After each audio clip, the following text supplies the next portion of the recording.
आज सुंदरगढ़ जिला संस्कृति भवन ठाणे जिला स्तरीय जातीय पंचायती राज दिवस 2025 समारोह अनुष्ठित हो जाइए।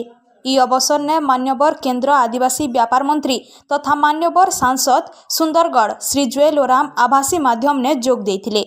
मान्यवर उपबाचस्पति तथा तलसरा विधायक श्री भवानी शंकर भोई, सुंदरगढ़ पौर परिषद अध्यक्षा श्रीमती तनया मिश्र, जिलापाल श्री मनोज सत्यवान महाजन, अतिरिक्त जिलापाल साधारण श्री रविनारायण साहू, मुख्य उन्नयन अधिकारी तथा निर्वाही अधिकारी श्री सुरंजन साहू और दूसरा जिला स्तरीय अधिकारी उपस्थित रहीकरी कार्यक्रम शुभारंभ करथिले।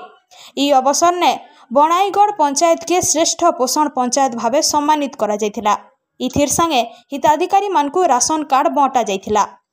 पुरीर तालबणिया ठानु मान्यवर मुख्यमंत्री श्री मोहन चरण माझी राज्य स्तरीय जातीय पंचायती राज दिवस 2025 कार्यक्रम ने जोग देई करी भिन्न भिन्न लोकाभिमुखी कार्यक्रम शुभारंभ करथिले।